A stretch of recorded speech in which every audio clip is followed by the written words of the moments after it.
And when I got to Stanford, we asked the obvious question, well, how are you going to translate that to a human? Because in those circumstances, we only stimulated when the food was present, sort of during the vulnerable moments, as I like to call it. Because she said to me, I always stop at McDonald's to get a milkshake when I'm in my car, always. And she's like, I got to the McDonald's, I got into the drive-thru, and I got out of the drive-thru. I just didn't want it. She's like, I kind of wanted it, but then I realized I didn't want it. And she's like, I can't remember the last time that ever happened. In fact, I don't think it ever happened. So one of the pathologists at Stanford, that he had a human brain, and it was donated to science, and wanted to know if there was something that we wanted to do with it. And by the way, he said, so many labs at Stanford have already said yes. The only part of this brain that you can access is the hippocampus. And so Daniel Barbosa at the time had the brilliant idea of saying, well, okay, why don't we just take this human structure? And he somehow took an image of it and then merged it to a larger imaging data set. And what he found was that so this dorsolateral region really seemed to have strong function around processing, around appetite, and food. Welcome to Stimulating Brains.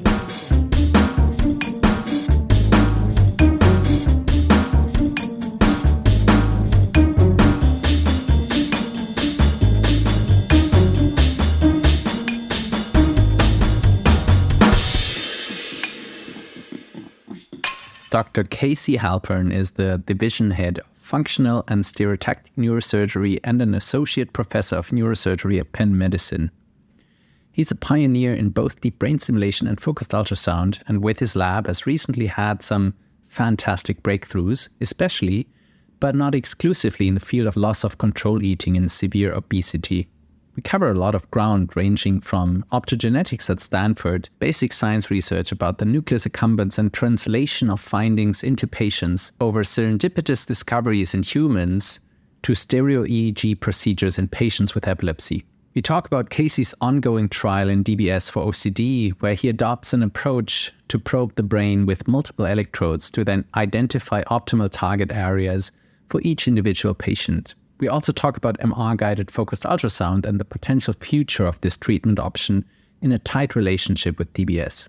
As always, I have learned a lot in this conversation, and I hope you find it as enjoyable as I did. So thank you so much for tuning in for this round episode number 40 of Stimulating Brains.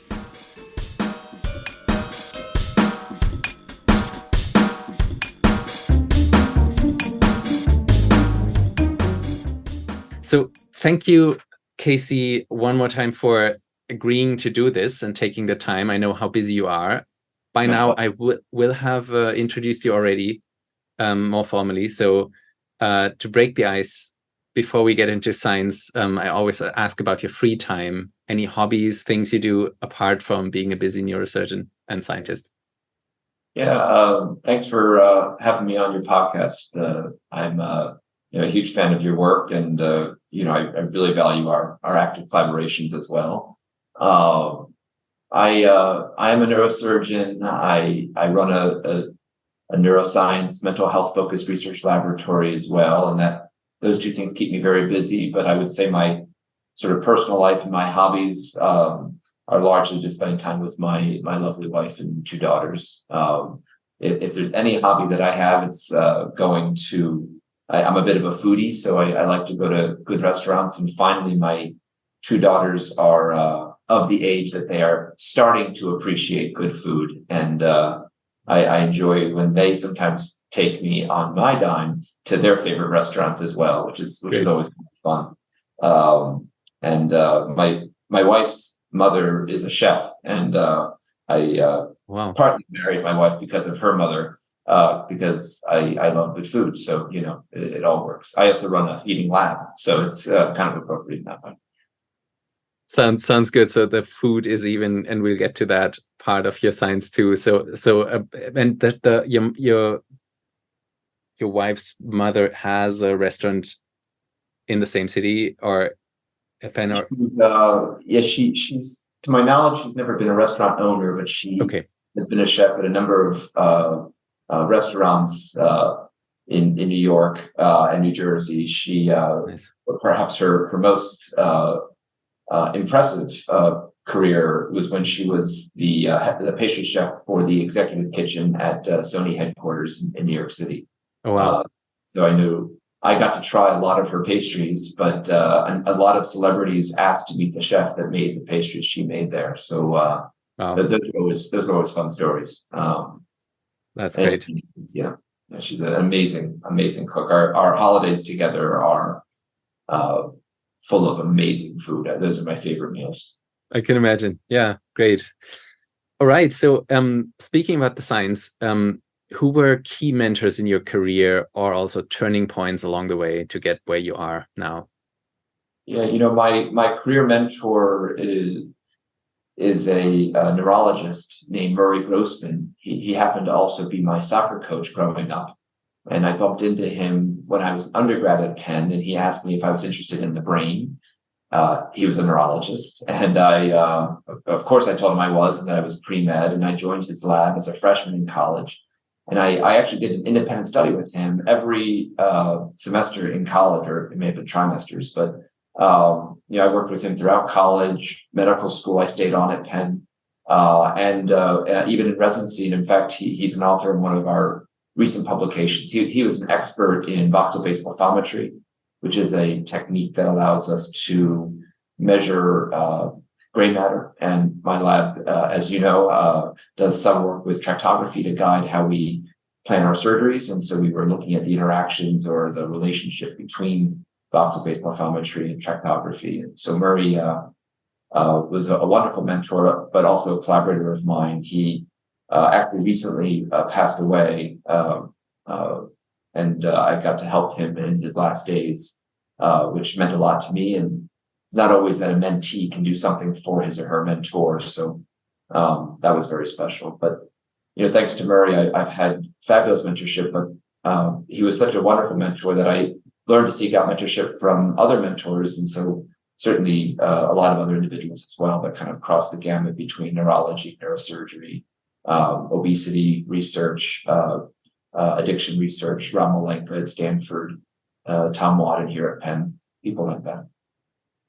Sounds great. And sorry to hear about Murray passing. And we heard you also played soccer when you were young. Do you still do that? Only occasionally with my daughters, but truthfully, my wife is actually a much better soccer player. She didn't play in college, but she probably should have. She was very, very skilled. So she kind of wears she's been their soccer coach. She plays with them on the weekends, and I usually watch the dog. Sorry for getting back to the hobbies, but soccer, I'm a German, so that needs to be clarified. That's great. Yes. So you currently are a busy neurosurgeon. I think if I remember correctly, you recently told me when we met at CNS that you carry out around 3 DBS surgeries a week, and those are usually on one day. Is that correct? Yes, I do 3 deep brain stimulation surgeries on my main OR day, and then I also run a focused ultrasound surgical program on a different day. So we usually do about 3 focused ultrasounds on that day. I wish I could do 4. There's so much need, but MRI time is what's hard to get sometimes. And on that day, I usually also do some battery procedures and things like that. Got it. And so for the main surgery days, do you do that in the MRI as well? Not really, right? That's just fast. I have done deep brain stimulation surgery in the MRI scanner using an MRI compatible solution, both the hardware and the software. It's actually a great technology. I generally prefer, mostly for ease of workflow, sticking with the operative technology, the more standard operative technology that we use for a variety of reasons. Part of it's just because at Penn I do have more OR time to do these procedures, less MRI time, and I overall find the accuracy and precision to be fairly comparable no matter which technique you use. Yeah. Which indications are you most excited about? To me, you always are one of the surgeons that is interested in the rarer indications too, right? Beyond maybe bread and butter Parkinson's, and we'll get to some of your specialties. But what's currently exciting you most, or which cases, which disorders? When I was in college, I saw my first deep brain stimulation surgery done by Gordon Daltuk, who was one of my mentors as well. Murray Grossman introduced us, actually, both Canadians. And, he did a standard subthalamic deep brain stimulation for tremor in Parkinson's. And when I saw that, and I saw the tremor just dissolve, I never really wanted to do anything else. I'm very excited about growing my practice and making deep brain stimulation more available and accessible to patients with Parkinson's disease. We do some deep brain stimulation for essential tremor, though most of those patients are getting focused ultrasound now. Some patients with Parkinson's are getting focused ultrasound. I'm very excited about that advance, because a lot of patients with Parkinson's can benefit from this non-invasive technology. But outside of my standard clinical practice, I really enjoy opportunities to help Parkinson's patients in an off-label fashion. For example, I have a patient who suffered from Parkinson's disease as well as OCD. We were able to help that patient by using the deep brain stimulation surgery off-label to help both problems in parallel. That was really wonderful. A different patient with Parkinson's who had benign auditory hallucinations, and we actually intervened in the part of the brain to try to ameliorate his hallucinations. That was surprisingly an amazing result, one that I'm still working on writing on. But these are off-label opportunities, and it's hard to scale that. So I really aim to do my more novel surgical procedures as a part of a clinical trial. So we do have trials that are ongoing. One is for loss of control eating in the context of severe obesity. It's a bit like binge eating disorder, which, loss of control eating is a pervasive feature in binge eating. That's going very well. It's a small study, but it's a first in human study, so it moves very slowly. We try to optimize safety first, and then try to see where there's promise. We have an ongoing study of deep brain stimulation for OCD, and we are working on getting trials set up to tackle addiction and Tourette syndrome as well. Very fascinating, and I wanted to dive in more into the I think that you're currently most famous in with the loss of control eating that you just mentioned. So I try to summarize. In 2022, you published a paper in Nature Medicine in which you applied responsive DBS to the nucleus accumbens in this indication. I think this is the main paper so far of that strand of research, but the targeting strategy, if I'm correct, was based on a model involving core and shell parts of the nucleus accumbens, which you showed with your lab in 2022, so same year, in a molecular psychiatry paper. And apparently there was aberrant impulse control circuitry in obesity. And I think, but I'm not sure that this was also inspired by animal results published in Nature Communications, which you published in 2021 together with Rob Malenka. But again, not sure if that's even a good link there. Can you break this story down for us, like how you came up into doing it, and then also what happened in the trial so far? Well, yeah, your interpretation of those three papers is correct, and I really intended it to be a step-by-step process from mouse to human.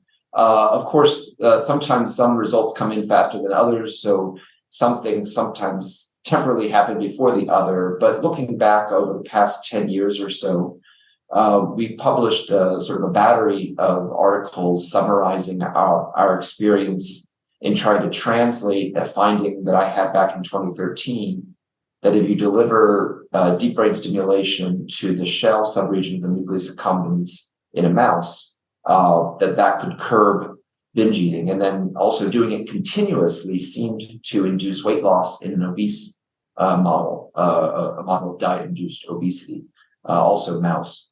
And when I got to Stanford, we asked the obvious question, well, how are you going to translate that to a human? Because in those circumstances, we only stimulated when the food was present, sort of during the vulnerable moments, as I like to call it, because often patients with obesity and eating disorders, they're not necessarily thinking about food and bothered by those aspects of their condition. But when there's a cue or a trigger or a stressor, all of a sudden they fall into that trap and they're vulnerable. And so we wanted to conceive a procedure that would, or an intervention, I should say, that would be automated during and deliver treatment during those vulnerable moments, but only during those vulnerable moments. There was a device that became available for epilepsy patients that had a similar vision, that it would only stimulate when seizures were developing in the brain. And so we actually retrofitted that same technology. We started actually in mice and found that there was a signal. We used a off-the-shelf rig to confirm that there was this signal that seemed to peak right before a binge. And this electrical signal was coming again from this nucleus accumbens region, and the very region we wanted to stimulate. So we actually programmed the stimulator to detect that signal and stimulate when it was detected. We also confirmed in parallel that this epilepsy device was capable of doing this in a model, in a mouse, because we then wanted to go to a human study. And indeed, that's what we did.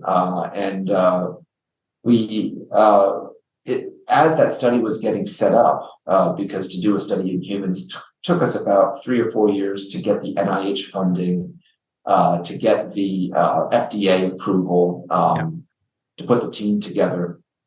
So in that sort of downtime, we worked on fine-tuning the targeting strategy, first by working with Rob Malenka at Stanford, who I had a KO work with at the time, to better understand the circuits underlying the effect of deep brain stimulation, so that I could at least explain to patients how we believed deep brain stimulation was doing or making its effect, and what this mechanism was. And of course, there's so much more to do to better understand it.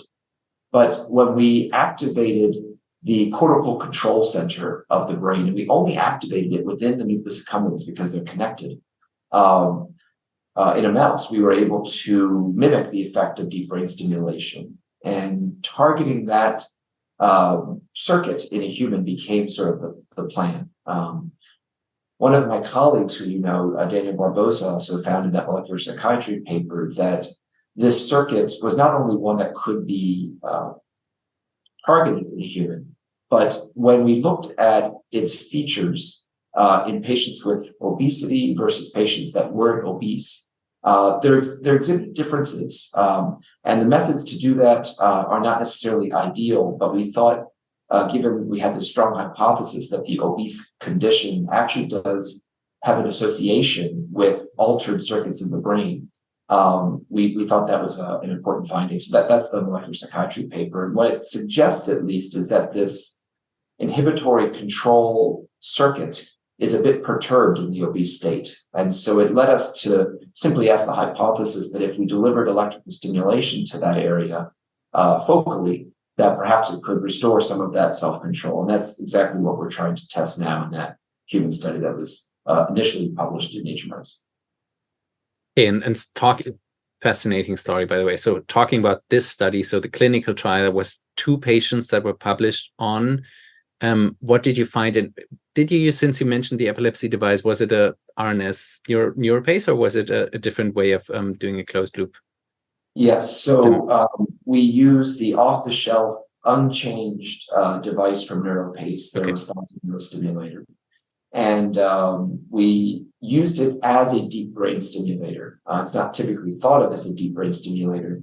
Unlike deep brain stimulators, typically, which are placed in the chest, like a pacemaker, their neurostimulator, which is also a sensor, it was placed within the skull, under the skull, which has its advantages and disadvantages, obviously. But the electrodes, or the tiny little wire filaments that connect to that generator that go into the nucleus accumbens, those are very similar to deep brain stimulation electrodes. In fact, virtually identical. So we were able to use our standard deep brain stimulation techniques, head frame, things of that nature, to deliver the NeuroPace electrodes into the nucleus accumbens, just as if it were a standard deep brain stimulation device. in that study, we've had some great successes. I would say some of the weaknesses are that the study is ongoing, and we're trying to make this a long-term solution for these patients. But our NIH funding, our funding for the study is running out. And so we are suffering from the same weaknesses of these device trials in terms of trying to find a long-term solution for our patients. But luckily, thanks to philanthropy and things of that nature, we've been okay, and our patients are continuing to do well. Briefly, we've been able to measure, I should say, provoke a signal in the nucleus accumbens that shares a lot of characteristics of the signal that we found in mouse. That might not be entirely surprising because, of course, the circuits and the human disease and the mouse model, there's differences. In no way are these the same. There are some similarities, though. The nucleus accumbens is arguably, and Suzanne Haber is actually the one that told me this, a really well-known anatomist, a neuroanatomist, who I'm sure I know you know well. I interviewed her on the podcast actually as well. Oh, really? Yeah. Well, I don't know if she said this on your podcast, but she told me once that the nucleus accumbens is probably one of, if not the only, human structure that shares homology with the mouse. And so when she told me that, I'm like, oh gosh, I mean, at least there is a neurobiological explanation as to why these signals from mouse to human seem to be somewhat similar. Yeah. I think they're also similar because we ask very specific questions about the signal during very similar time windows. So in the mouse, we studied the recordings in the mouse nucleus accumbens right before it starts eating. And we do the same thing in the human. So we created a buffet designed by Stuart Agris, another mentor. And as you know, I really believe in mentorship. He's an eating disorder psychiatrist at Stanford. He's now emeritus, but still R01 funded. He's an amazing individual. And the buffet was of foods that the patients had indicated that they liked. So it was personalized. And they ate their breakfast and their lunch. And we did a standard mood provocation and videoed a binge, all during recordings from the brain using this implanted device. And that's very similar to how we induce a binge in a mouse. And either surprisingly or not surprisingly, but in line with our hypotheses, we found a similar signal from the nucleus accumbens that we could then use to trigger stimulation as needed in the human study, much like we did in the mouse study. Simply put, this is what responsive nucleus accumbens deep brain stimulation is using a signal from this important reward structure. You could call it a craving signal to trigger deep brain stimulation during moments of weakness, during moments of vulnerabilities when somebody might binge, to prevent the actual binge from happening. Great, really fascinating. And long-term or short-term results. So people that you said it was 2 patients so far. You probably can't tell more about more patients, maybe just how many you've enrolled so far. Sure. What's the bottom line? Does it work? How well does it work? Do people really lose weight or have less craving, or quality of life improve? So yeah. So overall, the effects are quite promising. And what I can say, the first patient developed a clear improvement in inhibitory control and a decrease in the frequency of loss of control eating, as well as the severity of the sense of loss of control also improved. It took about 3 months for her to see that improvement. It also seemed to require stimulation on both sides of the brain. There's a variety of reasons for that, I think. And she had a sustained benefit throughout the trial. The second patient had a more immediate improvement within a few days. In fact, I share my cell phone with all my study subjects. She texted me on the way home and she said, it can't be a coincidence. And by the way, both of our patients were blinded, so they didn't know, for example, when the device was turned on. But in both patients, and this was published in our paper, when the device was turned on, they did notice these benefits. There were no benefits noted when the device was off. But anyway, this text message was profound, and I've included it in a lot of my talks. She said to me, I always stop at McDonald's to get a milkshake when I'm in my car, always. And she's like, I got to the McDonald's, I got into the drive-through, and I got out of the drive-through. I just didn't want it.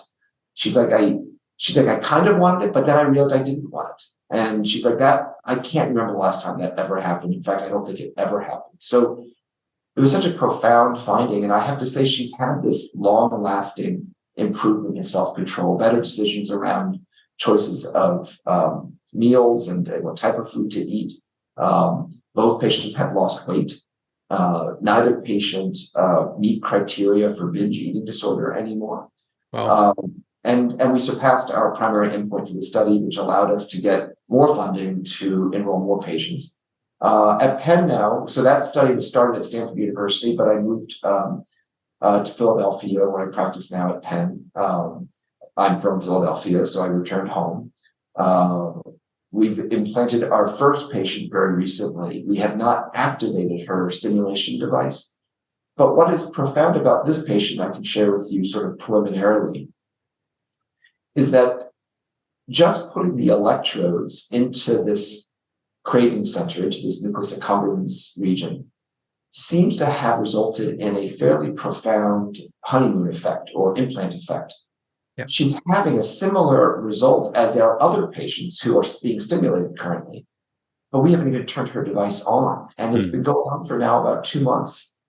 It is not unheard of, however, that patients have these effects. As you know, patients that have tremor, when you implant patients with Parkinson's disease, they often have this honeymoon effect. And patients with epilepsy do as well.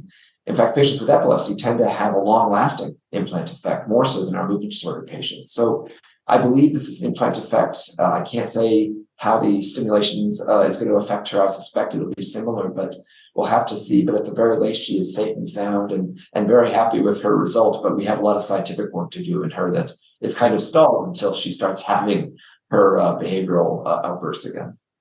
Makes sense. Very interesting. And yeah, I totally agree. Some stun effects in Parkinson's even make patients so happy that they get sad again if it wanes off after 2 months, right? And then you switch it back on, and then it's back there again. So usually, as I'm sure from the experience with movement disorders patients, this is a good thing, right? To have a stun effect, because then you already think you're in the right target. The electrode is well placed. Yes, we believe it will predict that the stimulation will recreate this effect. Yeah. So you just mentioned that you moved from Stanford to Penn around, I think, 2021-ish. Do you miss the sun and Stanford? I mean, you returned home, so probably that's great. But yeah, we miss Stanford a lot. It was a wonderful place, and whenever you make transitions for career or family, it's natural, I think, to compare, one versus the other. And certainly there were a lot of amazing things at Stanford. There's a lot of amazing things at Penn.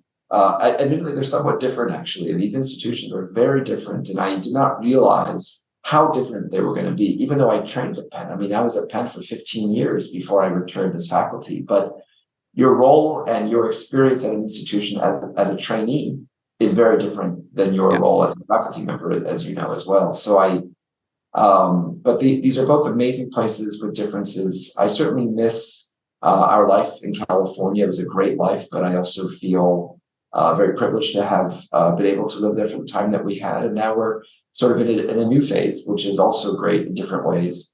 I think for the most part, we mostly miss our friends. And we have wonderful friends in California. We moved during the peak of the COVID pandemic. There's a lot of downsides to the pandemic, obviously. My wife's grandmother died during the pandemic, for example. But at the same time, while we missed holidays with our immediate family, we celebrated holidays with a new family, which was our friends in California. So that was very special in a lot of ways. We hosted school together. My wife and their parents were our stand-in teachers. for our children. We kind of potted together, so to speak.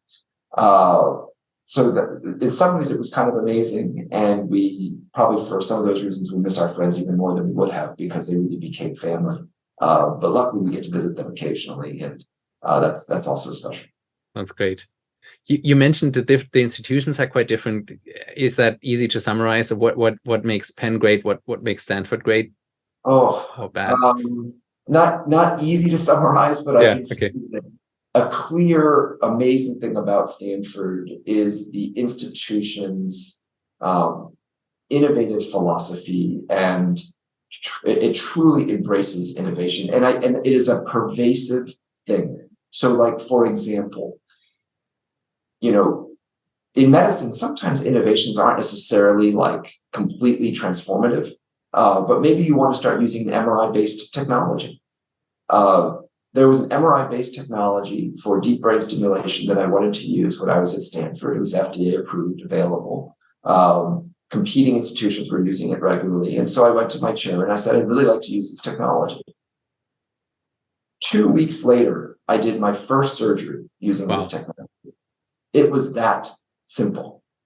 And I would say that represents not just the institution's vision of being innovative, but also the MRI supervisor believed in being innovative and adopting new technology. The nursing staff had no problem bringing this new technology and using it for the first time on a patient.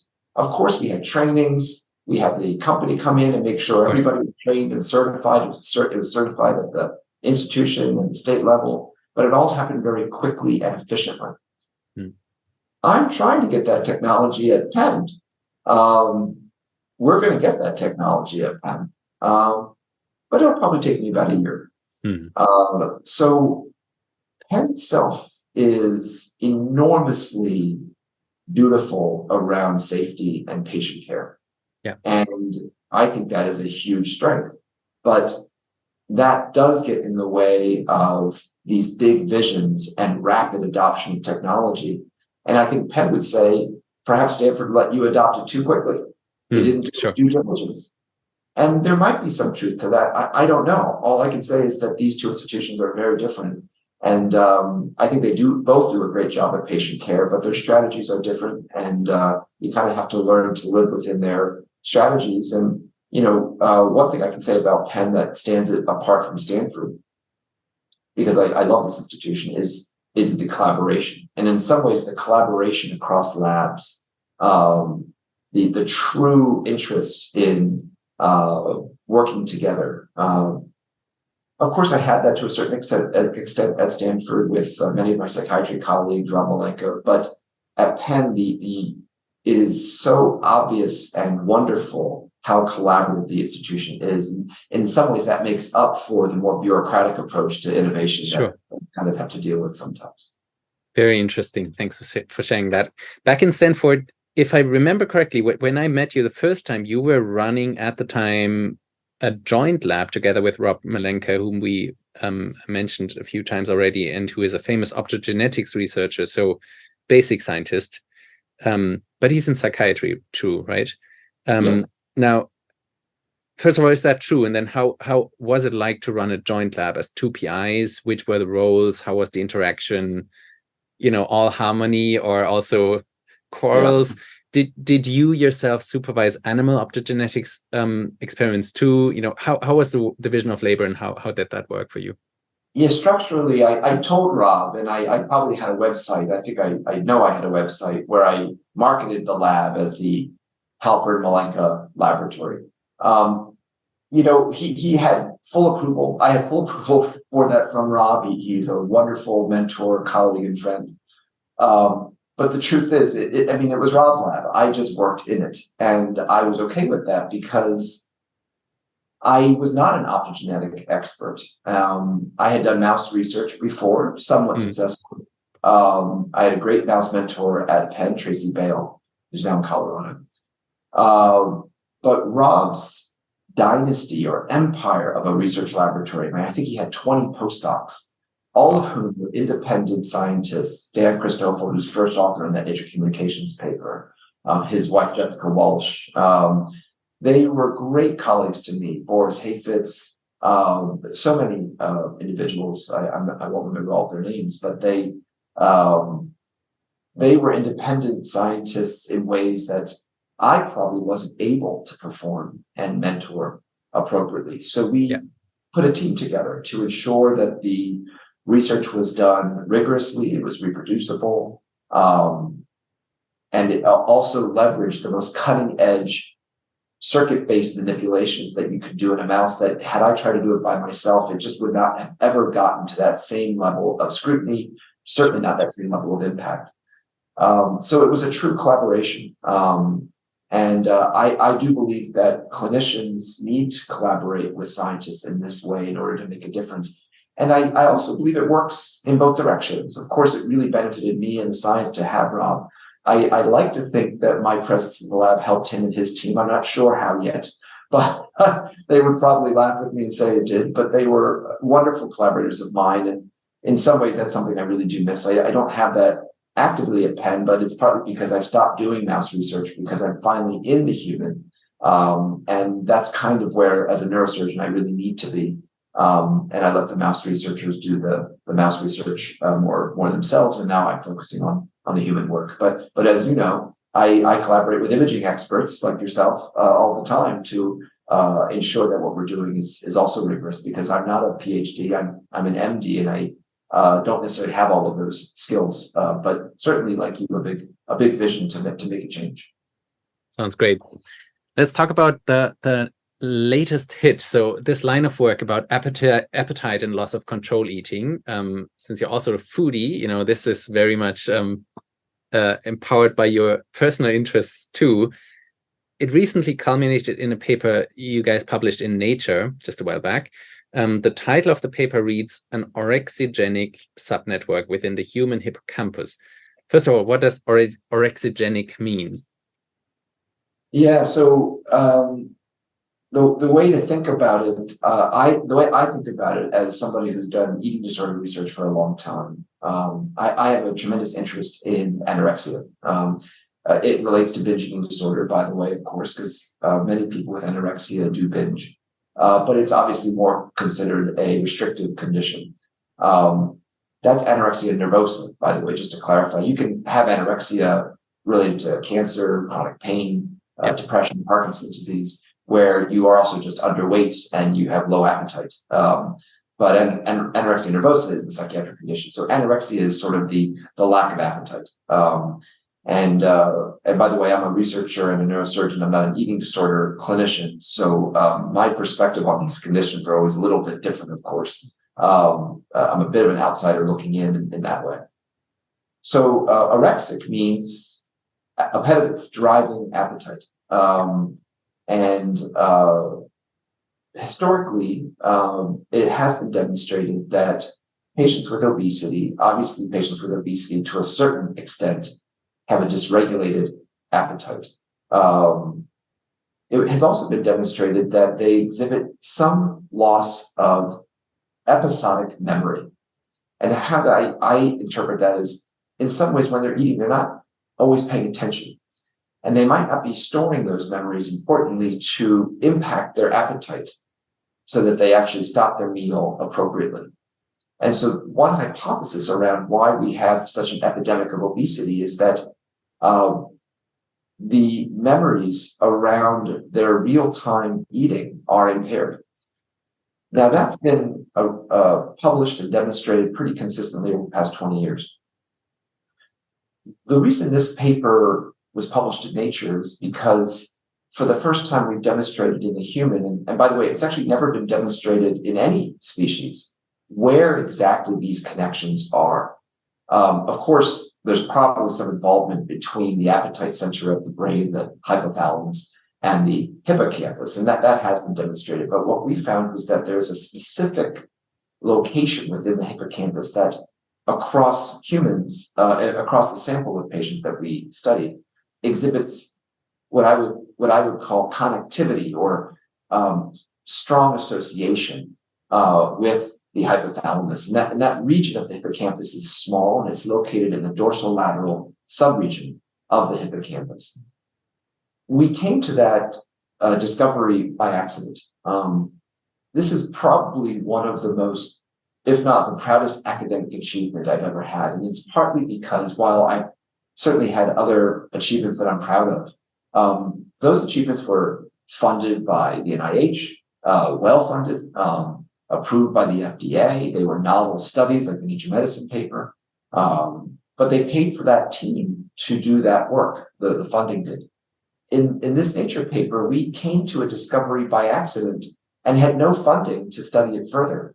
So we really had to work hard beyond what our funding mechanisms allowed us to, after hours, weekends, to really pull together the data, the analysis, and then write this incredible story. And the story is that, actually, we were called by one of the pathologists at Stanford that he had a human brain and it was donated to science, and wanted to know if there was something that we wanted to do with it. And by the way, he said, so many labs at Stanford have already said yes. The only part of this brain that you can access is the hippocampus. And our response was, well, we don't really have any active studies of the hippocampus at the moment. We're very interested in it. But we'll take it. And perhaps what we'll do is we'll initiate some of our sort of method development using the hippocampus. And at the time, I was collaborating with Jennifer McNabb, who was also working with Rob Malenka at the time to clear the brain so that we could see pathways directly, because the fat within the brain had been demonstrated by other collaborators at Stanford to be dissolvable so that you could actually see through structures, but still maintain the site architecture of the protein so you could still see circuit connections, for example. So we did that and we cleared the brain. It took some time. That is the clarity approach, right?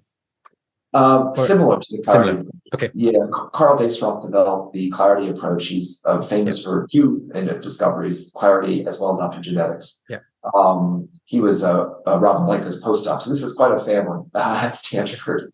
And but this is iDisco, which is, I would say, similar, and there's probably some subtle differences that I, as a neurosurgeon, don't fully understand. But there are important differences, is what is my understanding. But nevertheless, brain clearing is a common result of these two methods. And so we implemented this. It was, I think, one of the first times it was done in humans. And my team said, that went so well. Maybe there's something we can do in this hippocampus. Is there anything that you would hypothesize to be unique to study here? And I said, well, what about pairing this clearing technique with some sort of measure of neurochemistry? And they said, well, what kind of neurochemistry would you want to study? And I said, well, is there any specific hormone that we could detect in the hippocampus, perhaps in relation to eating? And it turns out MCH is a hormone that we had a stain for and an antibody for, and is known to only be made in the hypothalamus. So when they said to me that would be of interest, I said, well, certainly it's known that in obesity, patients exhibit these impairments in memory that relate to their appetite. So, well, that's interesting. Why don't we see if that antibody can be measured? And if it can, at the very least, methodologically, we'll be prepared for studying other parts of the brain that we're interested in. But sure enough, indeed, we could see MCH, but we could only see it in a tiny little region within the hippocampus. And so Daniel Barbosa at the time had the brilliant idea of saying, well, okay, why don't we just take this human structure? And he somehow took an image of it and then merged it to a larger imaging data set. And what he found was that it was limited to this dorsolateral subregion of the hippocampus.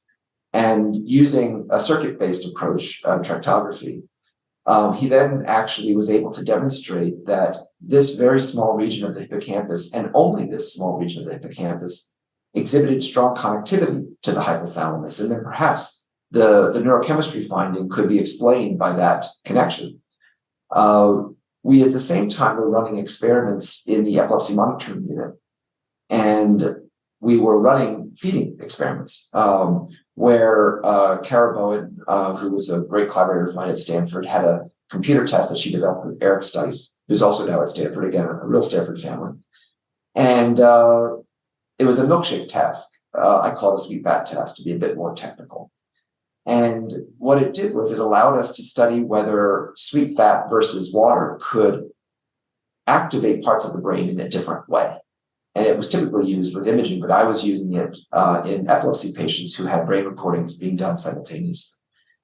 And what we found was that the hippocampus definitely was activated when the patients were anticipating this sweet fat solution. It was also being activated when they were receiving water, but it was being activated in a different way. The signal was different, but also the region of the hippocampus that was being activated was different. So there was this double dissociation, which statistically is very powerful. And so we had all of these different manipulations, sort of multimodal approach, to isolate this small region within the hippocampus, this dorsolateral subregion, which exhibited different electrophysiology, different neurochemistry, and different structural connectivity patterns than other regions of the hippocampus. And it even seemed specific to food, because we also looked at Brian Knudsen's financial reward test, which was designed in a very similar way as the milkshake test, but instead of milkshake, it was money that the patients would earn during the test. And that also activated the hippocampus, but it activated a different region of the hippocampus. So this dorsolateral region really seemed to have strong function around processing, around appetite, and food anticipation. And so that's why I think it got highlighted by such a esteemed journal, and is also why we're now developing strategies to try to modulate this structure invasively, non-invasively in the lab going forward. Super cool. There's so many things here to say. First of all, congratulations, and then there is maybe you've seen it, and I've talked about this a lot on this show with Mike Fox and so on about a paper by Marwan Harris about serendipity in discoveries. It's a fabulous paper and has influenced our thinking here a lot. And that there is this saying that serendipity has to, does occur, but has to fall onto the prepared mind. So you had to still see the value in this and then follow up and put the strands together from very different fields of your research. So amazing. I'm sure it was probably at least 2 years of work of getting things together tight and running all the analysis and so on. So really cool. So again, another idea of using serendipity to create new treatments potentially in the future. On the flip side, we have talked about animal models, and your other, highlight with is really based on the more classical approach, where you've started in the mouse and then went on to, and that's more, I think, what our typical society and science funding structure, publication structure is thinking of as the main model, a default model, going from animals to humans. But then I think Marwan made the point in this article that if you look back into history, there are a lot of wins that come from humans, right? So more or less from serendipity, and even not so many wins from the animal literature in the brain, right? There's a lot of wins in cancer, a lot of wins in other fields, but since the brain is so complex, there are not so many wins in the history of functional neurosurgery that actually come from animal models. In fact, your example is a really good one where it worked, right? Where you found the same thing in mice and then in humans. But I think to talk a bit about that point, highest impact journals such as Nature sometimes seem almost obsessed with animal work, right? Where we have, cured Alzheimer's disease quite often in the mouse already in these things. When we read your paper in our center, we even noted that the background framing and introduction of this, human work was not so much about the clinical problem, but really about the science from rodents, with the problem being that it hadn't been shown in humans yet. You've also said that it hasn't been shown in any animals, so some parts of it. But do you have thoughts on that, or do you concur that you maybe deliberately had to frame it towards the rodent research to get it into Nature, or was that mere coincidence with your background? Any thoughts on that? Yeah, no, it's a good question. I'm trying to think, when we were actually writing this up, what was in our minds, and just so you know, that that discovery that Daniel made, the first author, was probably about 5 years ago. Okay.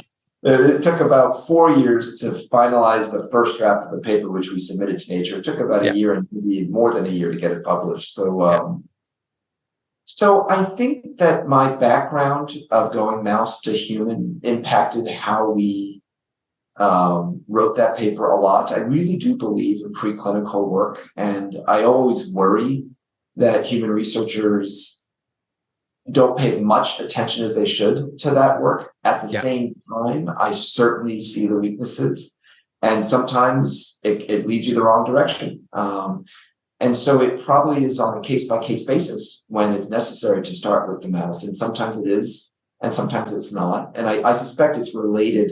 Something we spoke about briefly is it probably relates to the specific questions that are being asked. Yes. And if they're appropriate to start in the mouse, great. And perhaps some of the work I've done is appropriate because we're studying a homologous brain region. But once you get into cortical structures and other brain regions, it's probably less clear.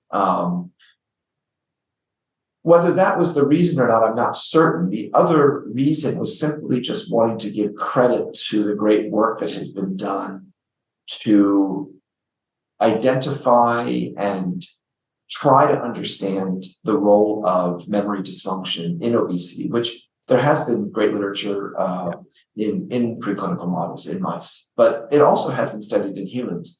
So I think we also wanted to make that clear. We weren't trying to say for the first time that we found that there was memory dysfunction in humans, but rather that we found the circuit that we believe underlied some of that dysfunctional processing, because then you can start treating it. Until then, you really can't. So I think that it was probably for multiple reasons. But certainly both things were on my mind and still are. That we obviously want to recognize that it's been well established that memory has been found to be dysfunctional in patients with obesity, but now we can actually tackle it from a circuit-based strategy, and with something like deep brain stimulation, that understanding that circuit seems to really be important to lead to better efficacy. Yeah.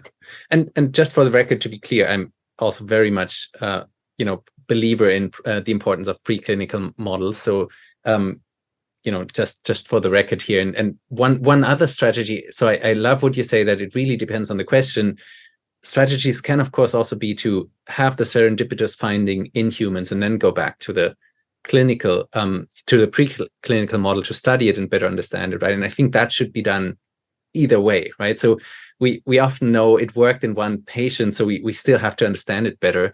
But maybe that could also be something that, you said human researchers might not, read enough of the animal literature. Maybe it's also the other way around, that there's rarely interest or not as much interest as maybe there could be to, in the animal models, study the stuff where we already know it works in humans to better understand it, because maybe it's not as exciting, or I don't know, maybe that could be a value too, where it's rare that people, for example, study STN-DBS in Parkinsonian mice models.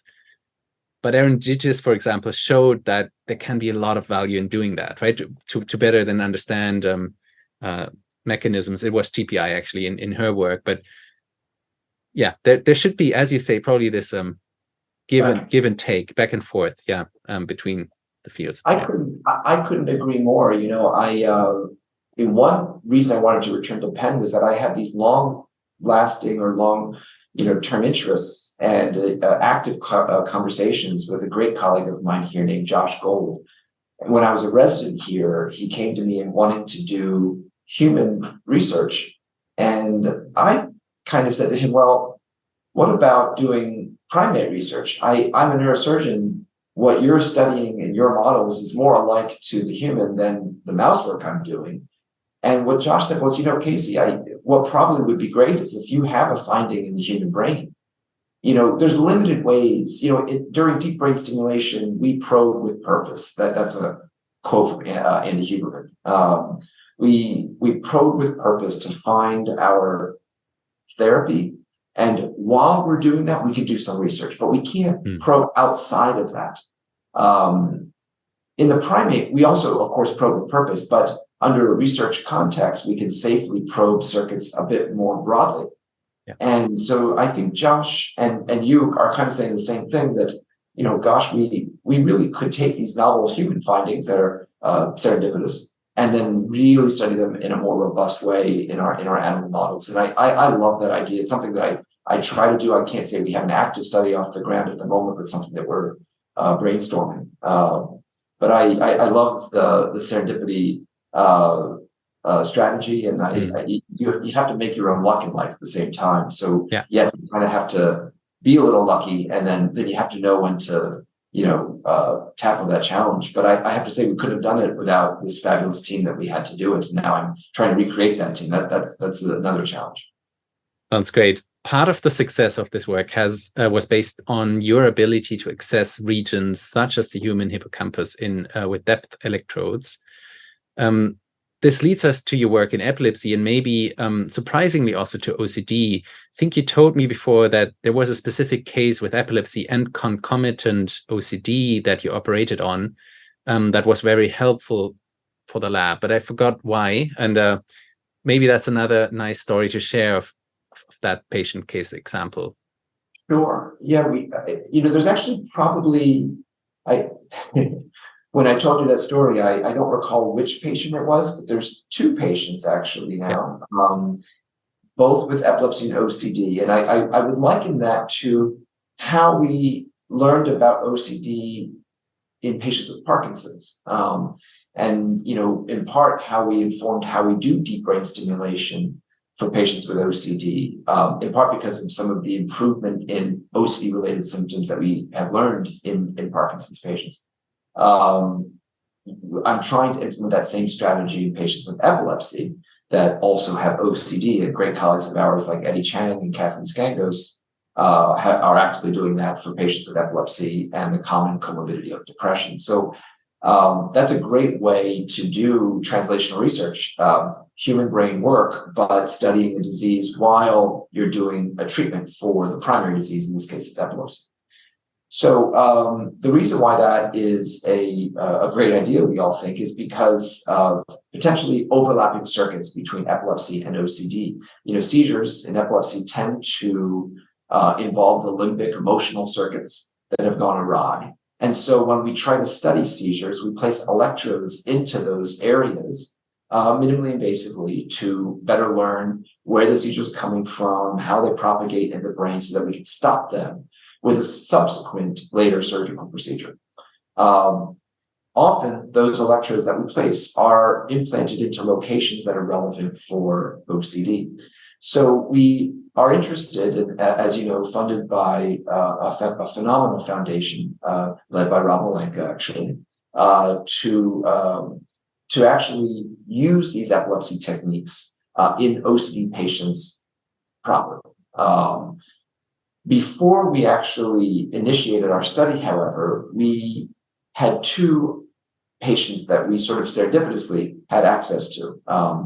The first was a patient who had to get stereoencephalography, which is many little wire filaments placed in the brain, minimally invasively, well tolerated, very safe, to try to figure out where the seizures were coming from. The patient also had tremendous OCD. So because of that, and because the FDA has allowed us to use deep brain stimulation for OCD, I got approval from our epilepsy colleagues to place a few additional electrodes, which we thought would be involved in both epilepsy and OCD. And they just so happened to be electrodes that we use in terms of their brain regions for deep brain stimulation and OCD. The patient also articulated to us that when his OCD is really bad, he tends to have a lower threshold to have a seizure. So we also believe that there was a sort of an overlap in circuit there. So the epileptologist, I believe Bob Fisher was taking care of him at Stanford at the time, felt that there was definitely some importance in trying to study both of these conditions at the same time. In any case, while we were doing that, our psychiatry team came in and actually helped evaluate his OCD during seizure monitoring. And what we were able to do is demonstrate, one, that we could figure out where the seizures were coming from, they did indeed overlap with his circuits involved in OCD. Now, the how they interacted weren't necessarily directly. I would say they were directly connected, but they weren't the exact same electrodes. But these were overlapping circuits, as you know, orbital frontal circuits and nucleus accumbens and ventral striatal, ventral capsule circuits. And what we found and what we were able to do is deliver him a treatment for his OCD, which in this case was deep brain stimulation, but do it in such a way where we were confident that when we stimulated, we wouldn't actually worsen his epilepsy. And what we actually decided was that his OCD, which was also very prominent, would be well treated with deep brain stimulation. And his epilepsy was very diffuse. And while it definitely traversed where his OCD was going to be treated, and it didn't seem that we would worsen his epilepsy by treating his OCD, we would continue to treat his epilepsy with medication. What's not surprising, he's now being treated by a colleague at Baylor, Green Gooden. What's not surprising is actually he's seen improvements in both conditions by primarily treating his OCD. So it was a great opportunity for us because now we're running a study in patients who just have OCD, no epilepsy, but our team was able to sort of develop the protocol of how to monitor OCD, how to stimulate in this setting, and try to improve the symptoms related to OCD, something we do for epilepsy all the time, but really never for OCD before.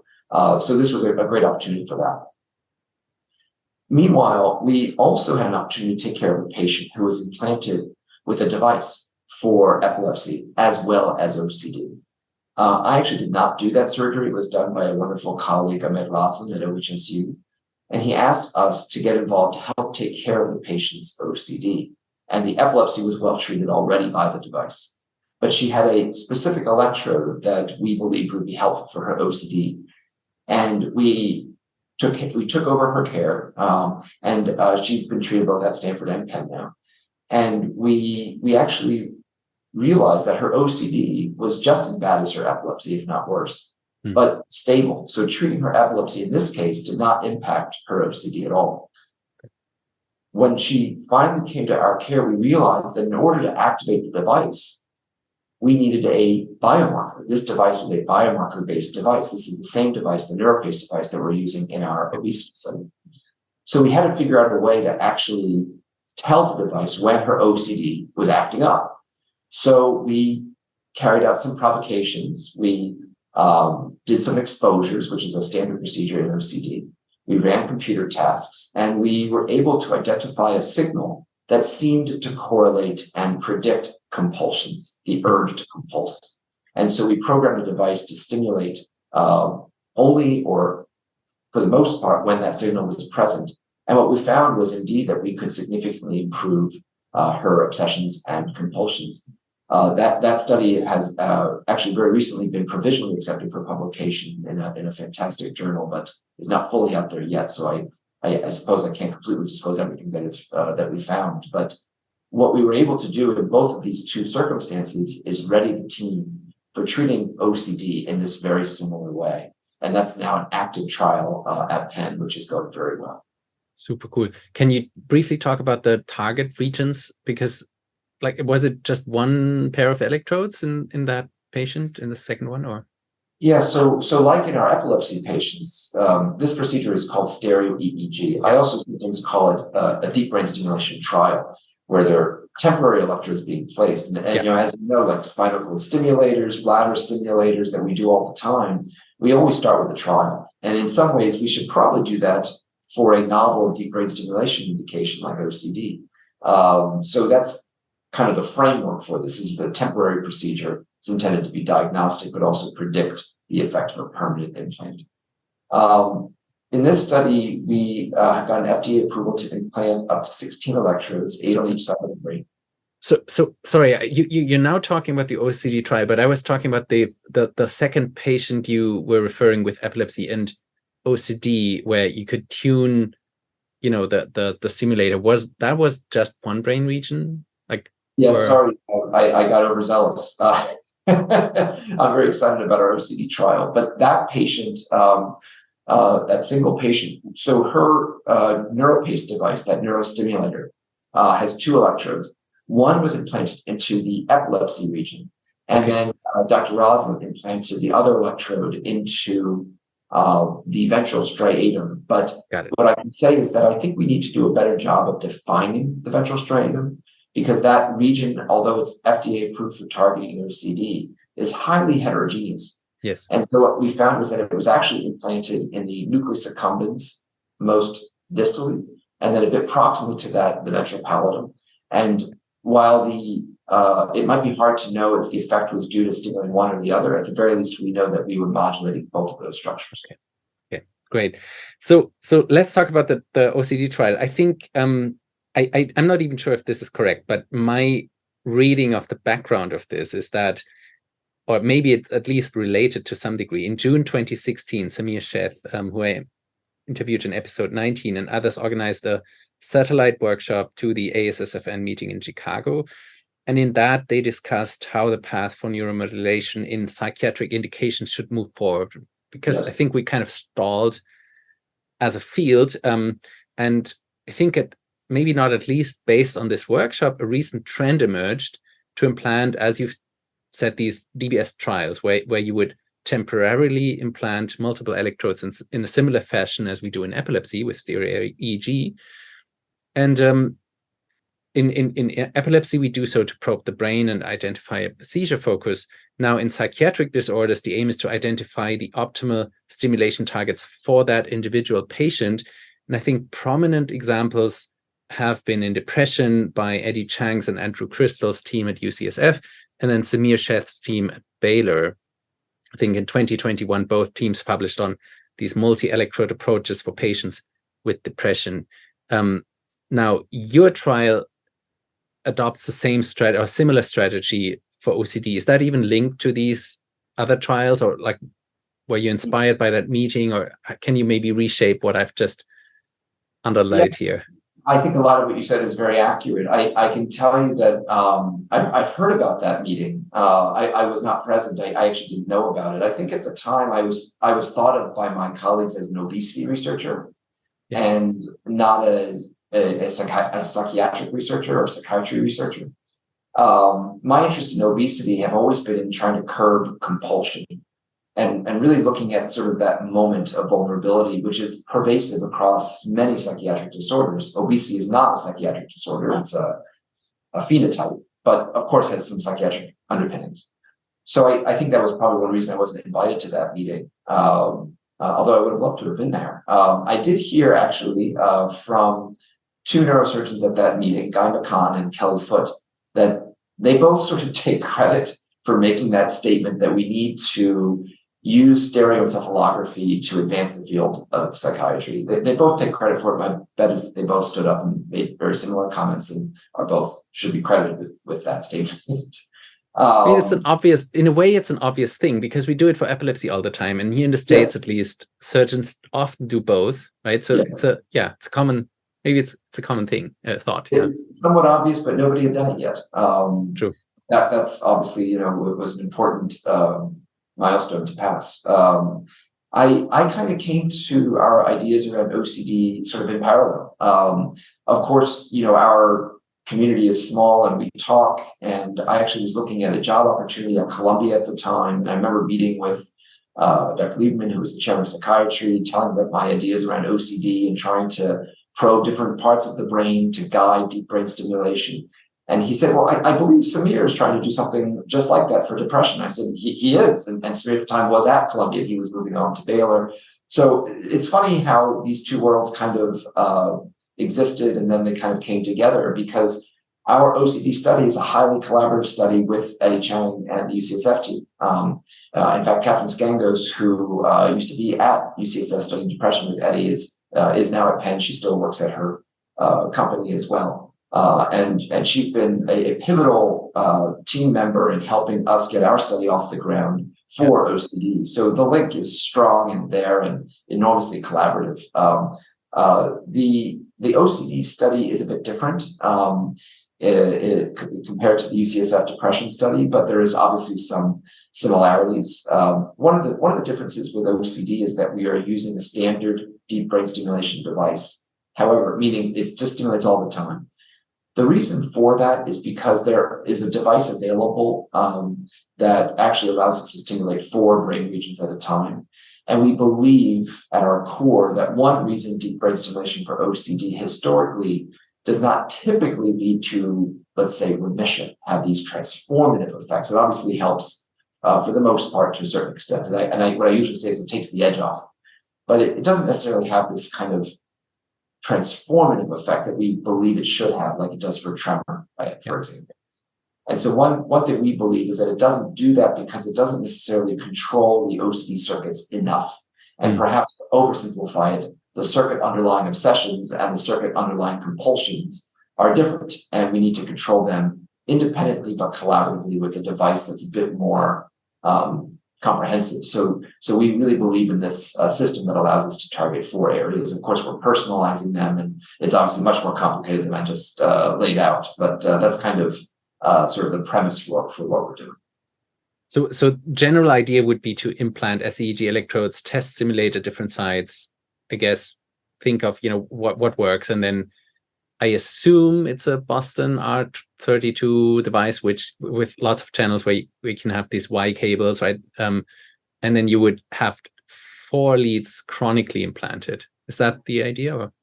Yes. So we, earlier I was talking about how much we value our animal work as a sort of a precursor to the human work. And if you ask the right question, that probably is a valuable thing to do. In OCD, however, while there are mouse models of OCD-related behavior, I've always been a little bit concerned that we can't study the human condition of OCD in a mouse. So the interest in going right to the human is necessary. And since we already do deep brain stimulation for OCD, from a regulatory standpoint, that doesn't seem like a big hurdle. And that's probably one reason we were able to get the FDA to approve this study, since we already do deep brain stimulation, and it actually is safe and effective, but we are trying to make it more effective. Yeah. And so in the end, these patients can all just get standard deep brain stimulation, but we believe we can make it better and we personalize it, so to speak. Some of the brain regions that we are using, informed a bit by Suzanne Haber, actually, she's an active collaborator, are informed by animal studies. Some of her work in primates. There is work in rodents as well that has implicated the orbitofrontal cortex and the cingulum in OCD. And so we are targeting these areas. We are targeting areas that have been modulated with deep brain stimulation as well. And overall, it's about 16 electrodes that we're targeting. Also informed, of course, by human imaging studies and things of that nature. Yeah. A lot of your work, by the way. In fact, I think the horn target is comprehensively engaged in both of our patients today. Oh, wow, that's nice to hear. Yeah, thanks for saying that. And so probably ongoing study. Probably not much else we can and should share about that. Hopefully hear some more in LA when we meet in a few weeks. So I think we're really all very much excited on seeing the results on that once published. And so thanks for running such a labor intensive trial. I'm sure it was a lot of work to get through the FDA and funding and everything. So it took multiple years to get all of this through, and then of course I transferred to Penn, and that slowed things down a little bit. Our team is strong, and I can say that we've done the surgery now in 2 patients, and it's certainly seems safe. It seems feasible. What I have to say is so incredible about this study is the amount of time that the team is at the bedside, and the team has so many skills. There's a psychiatrist, a psychologist, an electrophysiologist, a neurostimulation expert, myself, an epilepsy expert, because we have to make sure there's no seizures. So at the bedside, almost at all times, there's 5 or 6 people, and they are there for about 12 hours a day. Wow. There are days when they're there longer. And I remember when Dr. Skangos, who joined our team, said to me, she's like, when I did this for the first time, we just slept in the hospital. And so my team was like, okay, we are going to get ready for this. And luckily, our MDs know how to take calls, so they're used to that. But it is very labor intensive, and they're doing a fantastic job. And I truly believe they're going to make a major difference for OCD as well.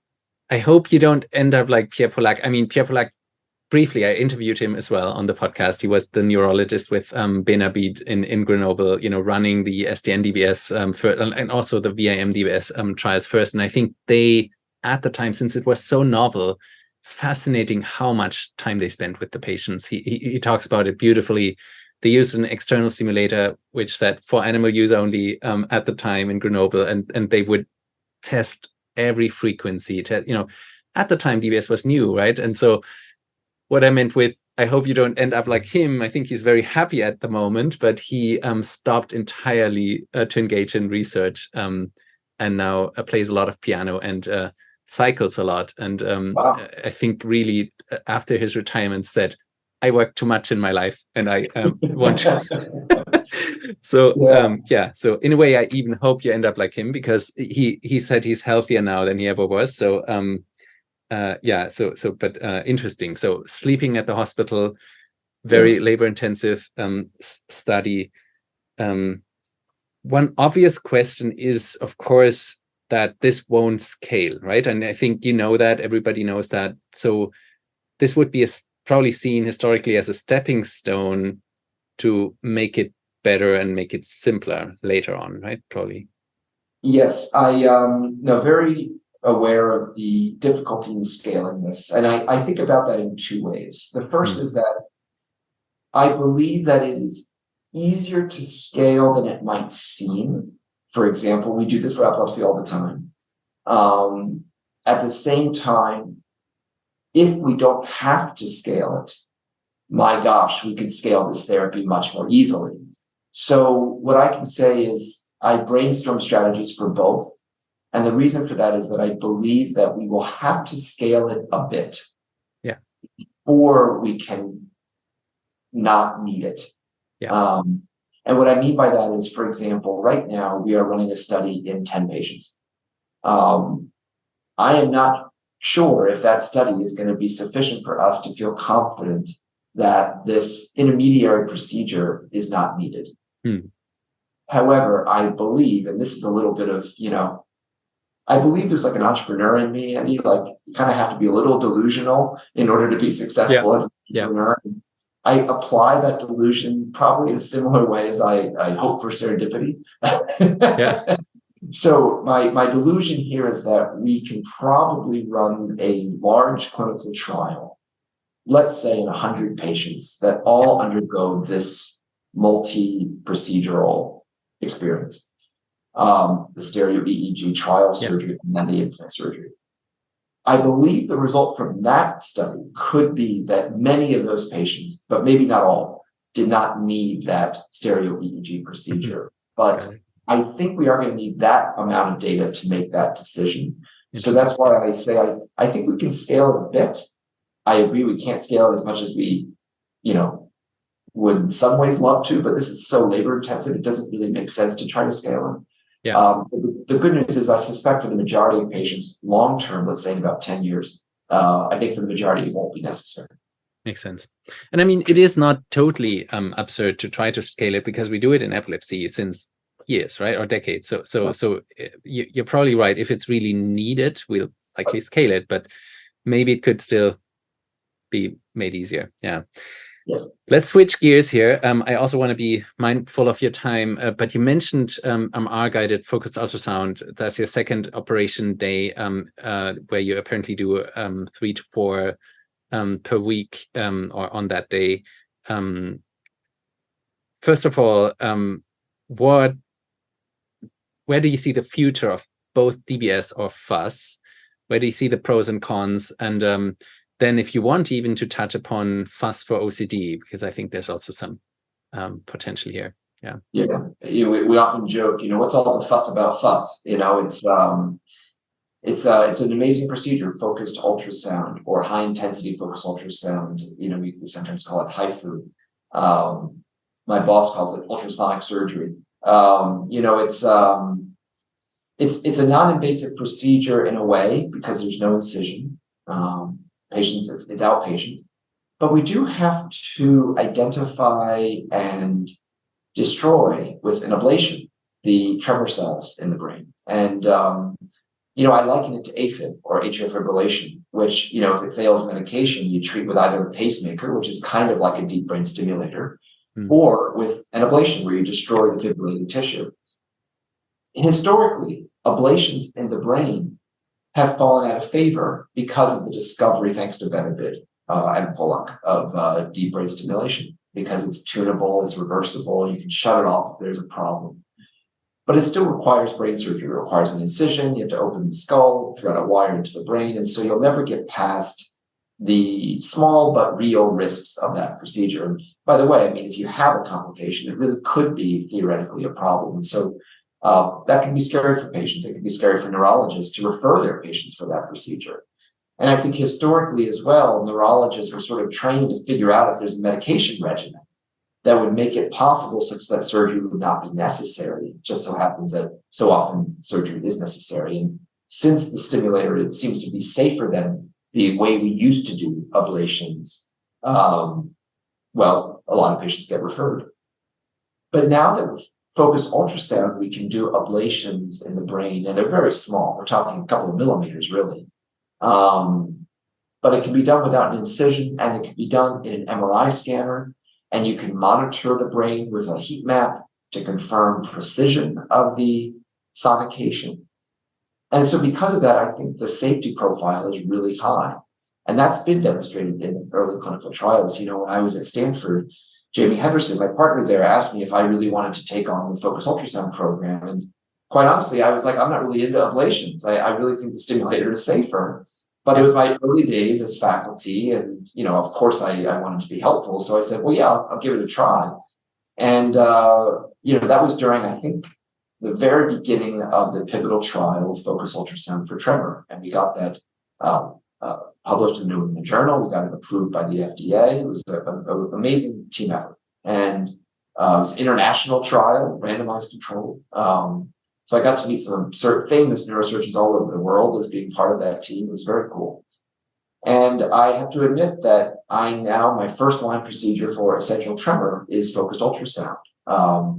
Deep brain stimulation, in a way, is the backup. For Parkinson's disease, it's now FDA approved. We developed a very similar protocol for tremor and Parkinson's. It seems to work very well. That's FDA approved. And also now we target a different part of the brain for dyskinesias and fluctuations in Parkinson's disease. The pallidum, and that right? trial was also successful, GPI, yes. Yeah. In fact, that trial, what was so profound in that trial was the side effect profile was enormously favorable, even more favorable than the first trial with tremor. And I think it speaks to the different brain region that we targeted. We are still working on trying to get insurance to consistently approve this treatment for Parkinson's. That's a bit of a hurdle right now because it's early days. But I do believe focused ultrasound for Parkinson's and tremor is a wonderful procedure. I do it all the time, and the experience is very favorable for our patients. The limitation is obviously that we really only treat one side of the brain, at least at a time. And some patients really do need relief on both sides. And that's where deep brain stimulation will always have presence in our patients. These types of ablations, when I first saw tremor dissolve with deep brain stimulation, I really never wanted to do anything else, as I mentioned, but I did want to apply it to a new indication. And I always believed if I could find another indication like obesity that exhibited sort of an aberrant circuit and maybe in one small region of the brain, the nucleus accumbens at least, we could put a wire in that area and deliver a disruptive electrical impulse to make the craving go away like we do make tremor go away. So I suppose with focused ultrasound, you could have that same hypothesis. Well, now we have this technique to destroy a very, very small region of the brain. And could that have a dramatic effect for other conditions? And I believe the answer to that is yes. That hypothesis, that belief has panned out very well, for example, for Parkinson's tremor, Parkinson's disease. I would say that I think there's also evidence that it's panning out well for brain tumors using this technology in a similar but different way. There's evidence that it could have place for other indications, even like Alzheimer's. We're very interested in using it for epilepsy. patients with hypothalamic hamartoma, for example, have the need to destroy a structure deep in the brain that's causing really frustrating seizures. It makes patients laugh constantly, called gelastic seizures. And it's very hard to get to that part of the brain safely. It's not very accessible. So you mean from the outside with an electrode or with, correct. So with ultrasound technology, we can get there. We've actually now treated our first patient here. It was a protocol that we was informed by our colleagues at the University of Miami, John Raga, who has an open trial now. I think he's treated now 6 or 7 patients with this technology. We're about to treat our second. The first patient has done transformatively well, like the Raga's experience. And so it really speaks to the fact that, now we have this disruptive technology that can safely target a small area of the brain and have really strong effects. But you have to choose that indication carefully. Obviously, a lot of neurological and psychiatric conditions are sort of broadly diffuse problems in the brain. So you really have to identify problems that are very focal. But those problems exist, and I think we're still learning how to best use this technology. And OCD is obviously a strong interest of ours, targeting, the region within the anterior of the internal capsule, Dr. Horn, that you identified, I think would be a fabulous future for OCD because it does require an incision and the ablation is real time. You can do that type of procedure with radiosurgery, but the effect is delayed by at least 3 to 6 months. So there's a great future for focused ultrasound for psychiatric conditions as well. And in your case with OCD, we've identified sort of a hotspot. The question is for other indications where that hotspot is. So we have lots of work to do. Yeah, sounds great. Quick follow-up question on the pallidotomy, because I have 2 voices in my head now popping up. One is Marwan Harris, who's been a big fan of pallidotomies and sees it as a lost art, with going back also to the earlier times at Emory, where Mayland DeLong and team also did, I think, tremendous work with pallidotomies, had great results. And then I think Reese Cosgrove here, our surgeon at the Brigham, he's quite experienced with FAST2 and was also part of the pallidotomy trial, and at least informally so far wasn't that excited, but that's just his like hands-on experience on that. So you spoke of it much more positively than Reese, I think, would. So you think it has a future to go there, or I think in Madrid they also did STN FAST trials, right? So Bezos' work, and so any more insights you can share, want to share? I appreciate you sharing that with me. I know Dr. Reese pretty well. He obviously is a transformative figure in our field, and I want him to be more optimistic about it. And the reason I think he probably isn't is because the overall outcome in the paper, while important and clinically meaningful, statistically significant, was not necessarily transformative. And there's probably a very good reason for that I'm aware of. And in my opinion, I think the surgeons in that study agreed across the trial that we needed to be safe, effective, but conservative. Or I should say safe and conservative. And what that probably led to was under-treating the patients. Smaller lesions. Smaller lesions, We didn't want to have any complications. That's one reason the side effect profile was so positive. We believe that if we could achieve a certain threshold of success, that would be enough to get FDA approval. And then post-approval, we would figure out how to optimize it. And by the way, that's kind of happened for essential tremor. If you look at that original clinical trial, I think the amount of tremor was decreased by a little, about 60%. And quite honestly, now when I tell patients how I think they're going to do, I tell them to expect about 85% reduction in tremor. And the reason for that is that since that trial, I've done about 300 cases. And that is on average what my patients are seeing, because I'm learning where I can be more aggressive.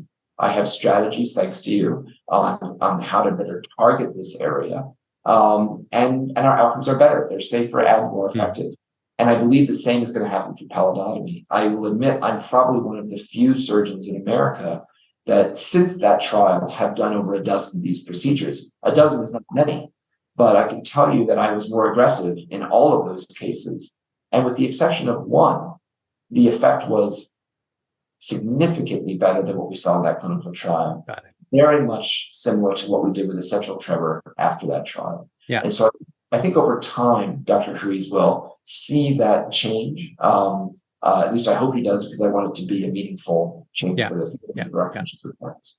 So I think we our experience too here with over 300 cases now in tremor, also 80% average response, like a tremor improvement. So you're totally right. This is a transformative, and he's a big fan of FUS in general, you know that. So it was just specifically to pallidotomies where I heard him a bit more reservative yet, but So that is super exciting, and I think in 2021 the FUS overtook DBS for essential tremor worldwide by numbers.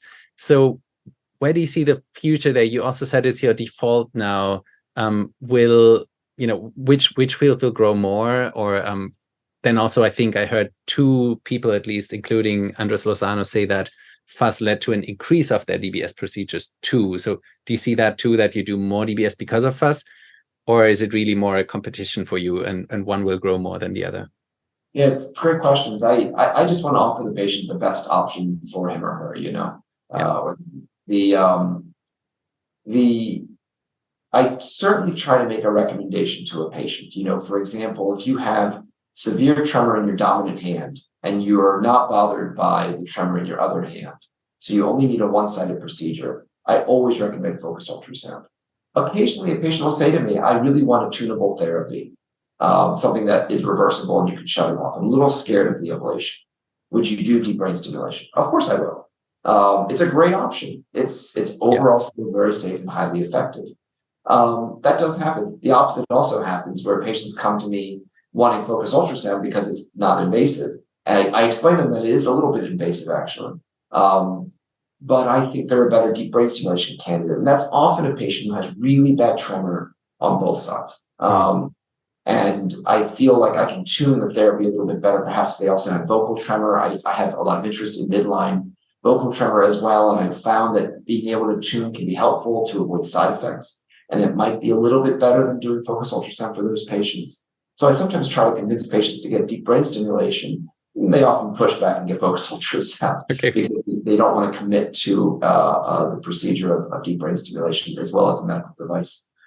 The other thing to keep in mind is that if focused ultrasound is not satisfying to that patient, they could still get deep brain stimulation. And I actually have done deep brain stimulation now in 4 patients who have had focused ultrasound.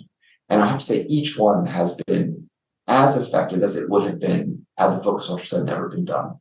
So I think that in some ways it could also be a staged approach, and some patients really like that concept.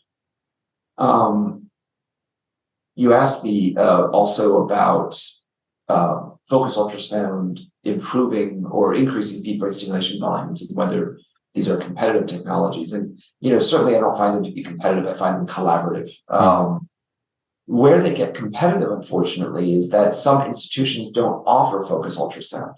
And so what I find is this robust competition between doing deep brain stimulation at one site or having to leave that institution to go to another site for focused ultrasound. Yeah.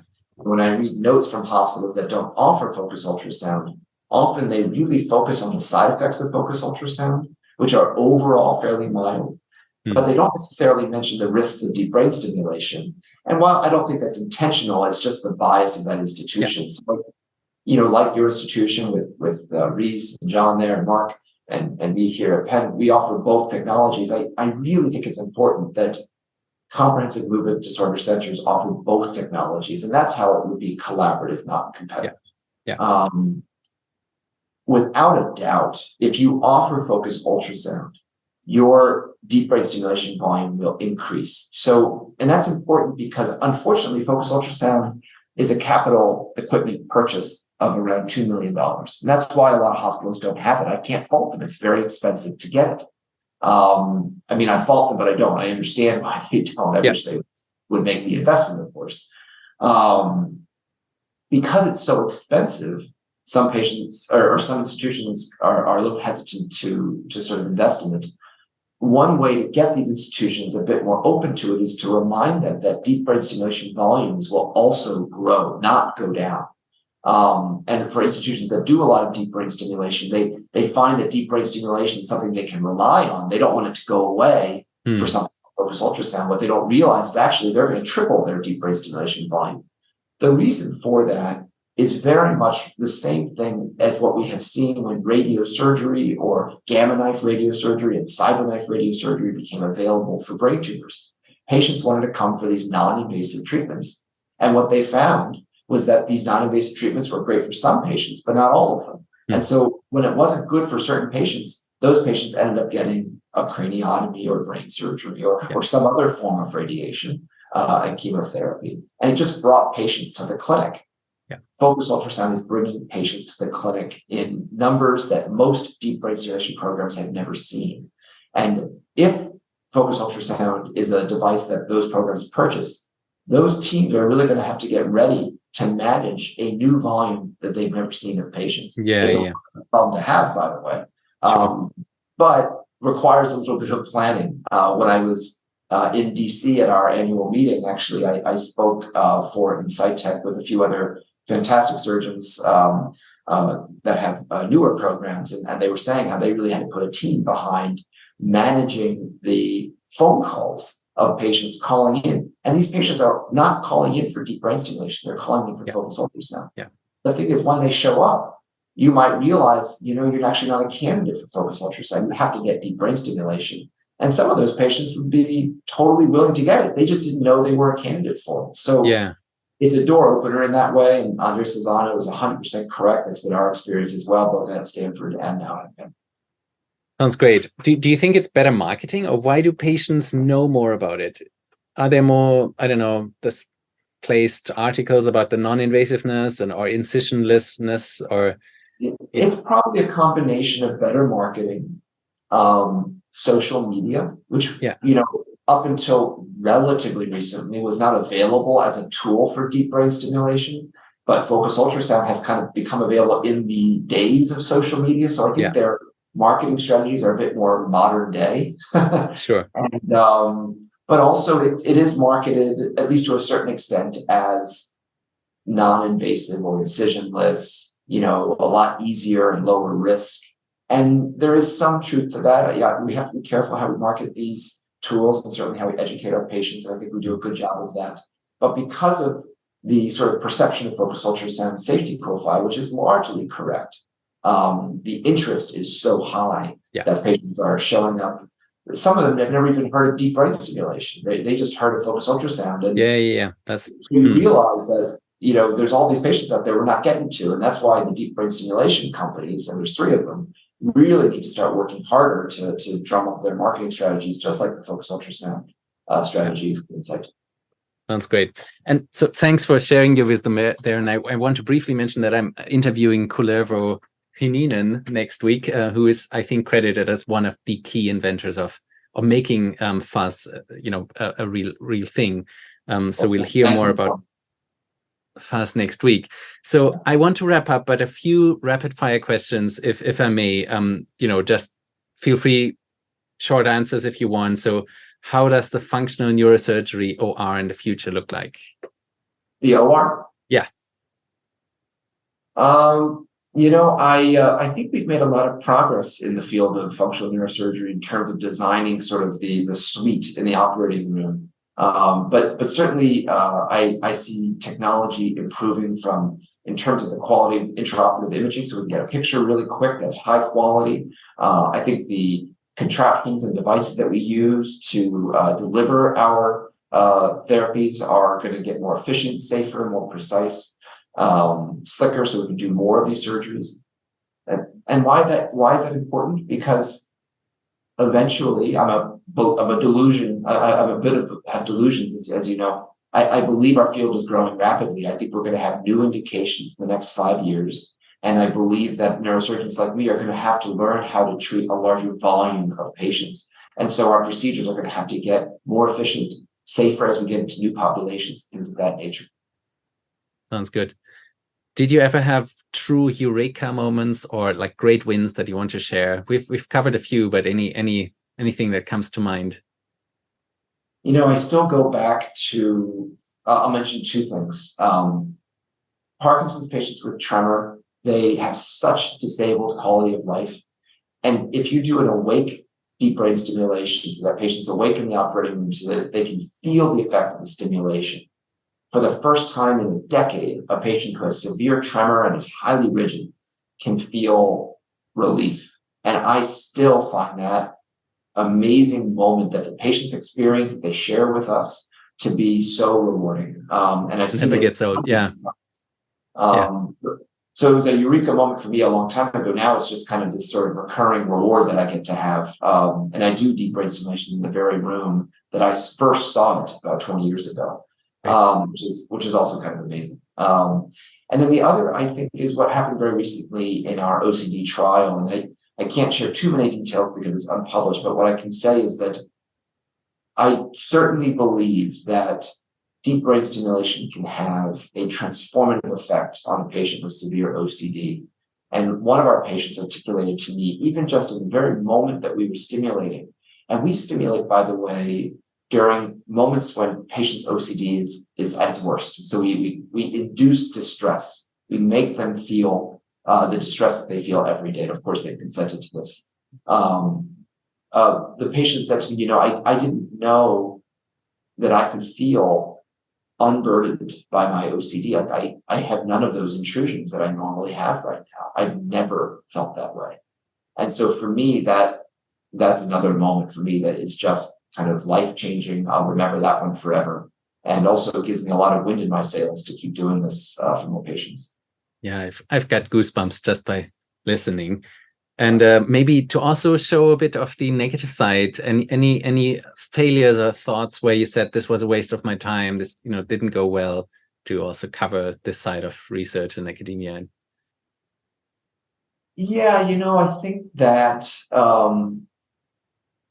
when it comes to thinking of negative thoughts, I'm very lucky to be able to do what I do as a neurosurgeon. So many neurosurgical procedures carry risks that my procedures don't carry. And so when I have a bad outcome, for example, it's usually not a complication that a lot of my colleagues have to live with. When you clip aneurysms and take out brain tumors, unfortunately, the risks of the procedures are necessary, but the risks are higher and the stakes are a bit higher. For me, a bad day, for example, is if I decide I need to revise an electrode. Sometimes I can accidentally tear that electrode as I'm trying to fix it. And I can fix that problem. So the problems I deal with, while frustrating, are largely fixable. So those can be frustrating days, but what's rewarding to me is that I can fix them often in real time. I think that where I sometimes struggle as a neurosurgeon is I don't like that patients, if they get deep brain stimulation with me, they sort of have to be willing to get an invasive procedure. And in a way, they don't have a choice. Of course, they have a choice. They can forego that decision. They can say, well, listen, I'm just going to live with my Parkinson's for the rest of my life. But truthfully, the ones that decide to get the procedure, I do believe that they kind of feel like they have to. And that gets down into my soul. I feel very bothered by that. I empathize with my patients because I wish they didn't have to. They make the right decision because their quality of life is so much better and the risk profile is very favorable. And some patients are too scared to do it. So I feel bad for those patients, of course, but I do understand where those patients are coming from at the same time. I wish we didn't have to make our patients decide that they have to get an invasive procedure because, there's got to be a way to do this with less risk. And focused ultrasound, in my opinion, it is not necessarily where we need to be, but it's definitely getting a little bit closer. I believe there's something out there that's non-invasive that is much more scalable. I just hope I can get there in my career. Yeah, that's great. Interesting. I've heard that of dentists before that, nobody wants to go to the dentist. And usually, of course, you have to, and it's very helpful afterwards. You feel much better once you were there. But yeah, it's still not fun to go there. So maybe that's a bit of the sentiment. Any advice for young researchers entering neuroscience, neurosurgery, medicine, or academia? I love that question. I thank you for giving me the answer or the opportunity to answer it. You really have to do research in an area that you are super passionate. I worry that too many researchers, and it's not necessarily their fault. They're told to be this way. Their institution, kind of requires them to be this way. The NIH can require them to be this way.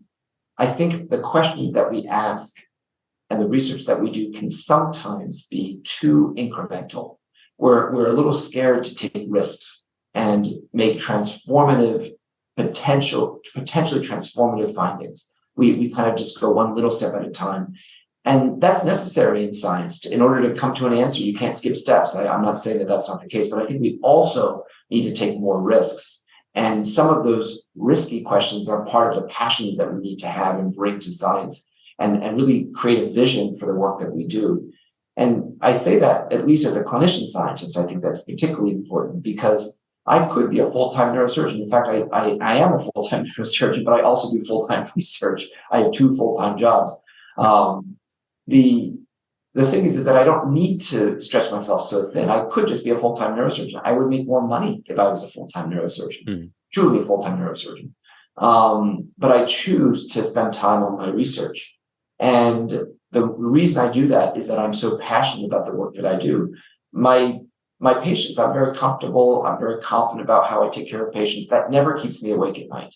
My research keeps me awake at night, not because I'm nervous about it, but because I can't stop thinking about it. Often, or it wakes me up in the middle of the night and I have a great sort of eureka moment. Oh, I need to do that, and that happens to me all the time. I don't get a good night's sleep, but I get excited about it. And I think if you have that kind of passion, the work you'll do will be higher impact, more transformative, and also just keep you more engaged because there is a lot of burnout in the scientific field. And I worry that part of that is because we're not that enthusiastic about what we're doing. Yeah. Great so point. Is the suggestion. Do something you're really passionate about. Sounds great. We have talked about the future of the OR, but what do you think about the future of the entire field of neuromodulation? Maybe in 10 years, we've talked about FUS too, but any other things that we will do differently, closed loop, connectomics, or other things? I think it's all happening. I think the future of neuromodulation is a lot of it is mental health. John Adler, who started Cyberknife, and is a good friend and colleague of mine at our recent meeting in DC, said that some of the biggest problems in our world are related to psychiatric disorders, epidemics, opiate crisis, alcoholism, obesity. These are some of the most common problems in our world, not just our country. And so how can we address this? And that's neuromodulation. Obviously, it's not going to address all of it, but I think it has the potential to address a lot of it if we can come up with scalable strategies. And that's why your question earlier about scalability, it's so critical. And that's also why I do a lot of non-invasive research, because I want my invasive strategies to help inform non-invasive strategies, perhaps using the invasive strategy as sort of the gold standard. And then the non-invasive strategy perhaps could leverage that circuit-based understanding to be a more effective solution that can then be more scalable. Any missed opportunities to field things we should be doing but are not enough doing, or not focusing on? Well, neurosurgery specifically, I think it's a missed opportunity to do more neuromodulation work. People like me, people like Dr. Richardson, Dr. Ralston, Dr. Cosgrove, we talked about Eddie Chang and Samir. We are the sort of the rare neurosurgeon. Most neurosurgeons, I think it's more than 90%, are spine surgeons. And the outcomes of spine surgery, and I say this publicly, the outcomes of spine surgery pale in comparison to the outcomes of deep brain stimulation. But the majority of our practitioners and the majority of our trainees want to be spine surgeons. Not that we don't want to help spine disease, but we got to keep this a little bit more even. And so I believe the miss is that somehow we keep promoting this and we're not actively trying to change that. If we actively try to change that, we will have more brilliant people, not that I'm one of the brilliant people, but a lot of smart people who want to do this type of work. Yeah. And that will really help the field move forward. I worry that some of the smartest MD PhDs that come out of training end up becoming spine surgeons. And they do that for a lot of reasons. Sometimes I can't question their decision, but I do worry that it's such a majority of these very smart individuals. If some of them actually came over to the neuromodulation space, I really think we'd be making more progress. And that's probably a mistake on our neurosurgery chairman, probably a mistake on our institutions. It's a mistake that our insurance companies are allowing to happen. What I mean by that is that reimbursement for spine surgery is much higher than reimbursement for deep brain stimulation surgery. And so that in some ways incentivizes institutions to promote spine programs more than these neuromodulation programs. Okay. So it's kind of frustrating on all fronts. And not that there's anybody to blame, but we do need to fix it. And if we're not actively trying to fix that and create more jobs in the neuromodulation space, then that is the missed opportunity. And I think there's a little bit of that going on. Thank you. Any last question? Anything you would have loved to cover that I did not ask? I know we've been running almost 2 hours, so thanks so much for your time. But any topic you would have loved to talk about, or did we cover everything? You know, I did a podcast with Andrew Huberman about a year ago, and it was about 2.5 hours, and it was the most fun 2.5 hours up until today that I've ever had. And now I get to do it again with you, and it just means a lot. It's so much fun for me. I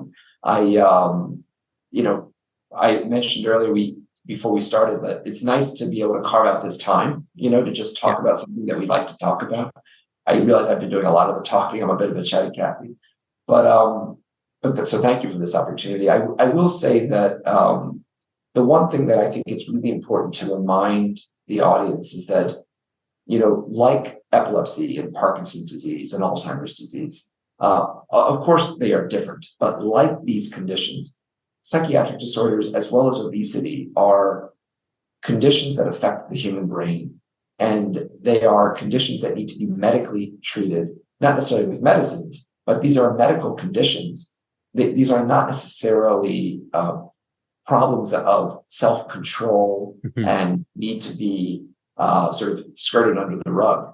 These problems are epidemic proportions that if we continue to think of them the way we do, I worry that's not going to change. Rather, if we start thinking about them as brain conditions, and we were just at a meeting together where we're really trying to bring these fields together. If these are sort of brain medical conditions, perhaps there will be more generalized sort of empathy for these problems. Yeah. The first surgery I did for a patient with severe obesity, we were getting a quick little picture in the operating room with a CAT scan device. So I stepped out of the operating room, and a colleague of mine came up to me and said, "Hey, I hear you're doing a novel surgery. What are you doing?" I said, "I'm doing deep brain stimulation for obesity." And he said to me, why can't people just stop eating? I don't understand why they would ever get brain surgery. They could also just eat it. And, it did upset me that he said that. I mean, this was a faculty member at my institution, and a very good one, by the way. But so many people have this mindset that, it's just so easy to stop overeating or to stop shooting up or to stop using cocaine or to stop smoking or stop drinking alcohol. It's not that easy. And the reason it's not that easy is that this is a condition of the brain, just like Parkinson's. You can't tell somebody to stop shaking. So I really think it's important to get the word out there with education opportunities like this, that these disorders of the brain are conditions just like all the other brain conditions that we treat. And we have to think about them in that way in order to improve the public perception of them. That's a very good point. And I should have touched on that more. So social stigma, but also, the general, somatic nature of all these conditions we talked about, including depression, obsessive compulsive disorder, and of course, obesity and addiction. So I think we have a lot to do as society to move forward there. Yeah, if you meet with people that have these problems, I'm sure you have, part of the problem is that they certainly do feel bad about themselves. Yes. And some people, when they feel bad about themselves, certainly can figure out a way to kind of get out of the rut. But a lot of people can't do that, and that's not their fault. But if the social stigma is there that it is their fault, it only makes it worse. So if we can fix that, it really helps the vulnerability of these diseases. And I think we'll see a lot of improvements over time. I just really hope it happens sooner rather than later. Sounds great. Thank you again, Casey, for your time. This was amazing. So insightful. I learned a lot. I hope you had fun. Yeah. Absolutely. Please say hi to all of our mutual friends up in Boston. Will do. Thank you. Have a great day. Thanks again for your time. Likewise. See you soon.